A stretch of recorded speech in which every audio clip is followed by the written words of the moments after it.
Hey, how's it going, everybody? So if you guys don't know, I'm going to be installing Airlift onto the STI. I know we just did an install video on coilovers on the HKS Hypermax GTs, but I always wanted to go the Airlift route, get some bags on the STI. But since I came across a really good deal on those HKSs, I went ahead and threw them on for now. But now that all my Airlift stuff is in, I'm going to get started on working on some of the things that are going to go in the trunk, as well as some of the air management that's going to be going through the side of the car. I'm not going to run any of the air lines underneath it. It's going to be going all inside through the car. I'll go over all that stuff too with you guys, because I know that's a big thing when you're trying to install Airlift, is where you're going to run your air management and all that.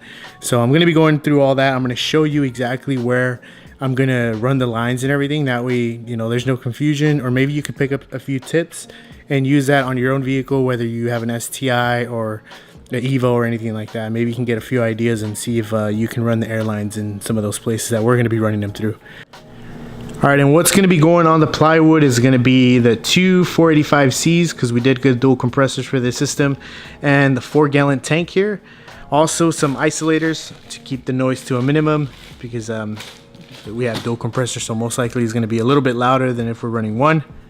And yeah, so we'll go ahead and get started now.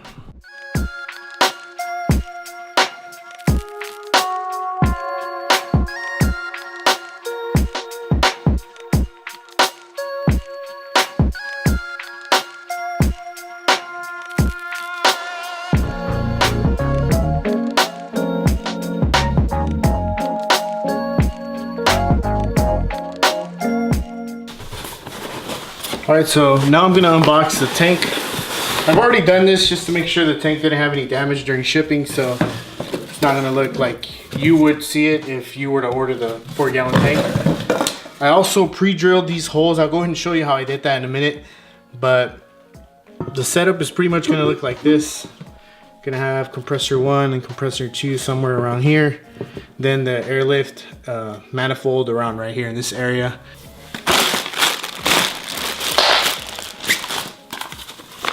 All right, so now we're gonna go ahead and install the isolator kit here. Comes with all the bolts you need to get all this mounted on, including the brackets here, because you are gonna have to attach some brackets here, like so, or something like that. Just make sure you read the instructions. I'm gonna go ahead and do this real quick. Not gonna do a crazy in-depth video on how to do this, but I'll just keep the camera on here so you can kind of get an idea of how to do everything when you get your kit.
All right, so now that we got all the holes drilled out, we're gonna go ahead and start installing the compressors first, and then we'll move our way back to the air tank. There you go. You can go from underneath and get that bolt installed.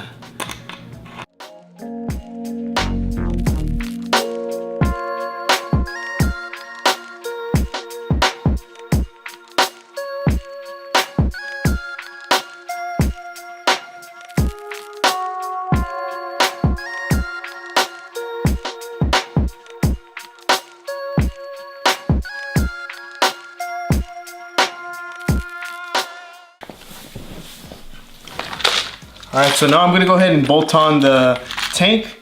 I don't have the correct screws for it, so I am going to have to improvise and use these ugly little screws here. I am gonna go ahead and order some different bolts for this, but for now we're just gonna go ahead and throw these on right here. Pretty cheap bolts.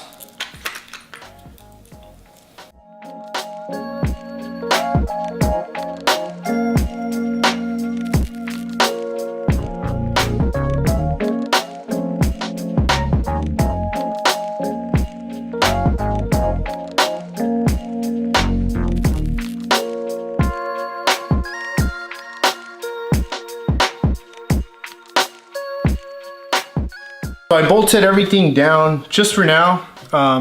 You see, this is pretty much how it's gonna look.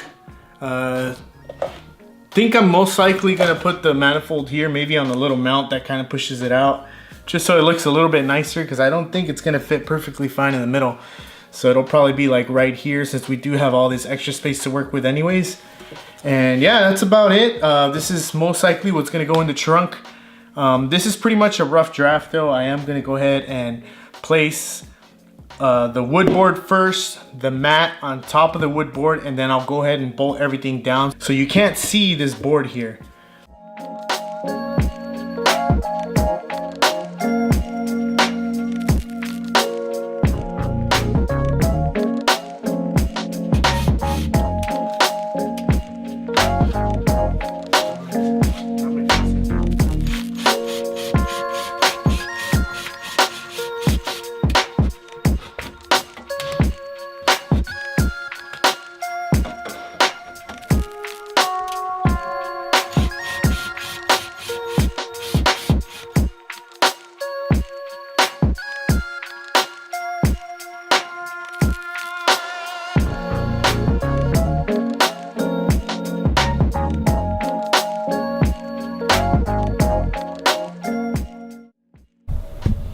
There you go, installed the compressor, piece of wood, and then the mats.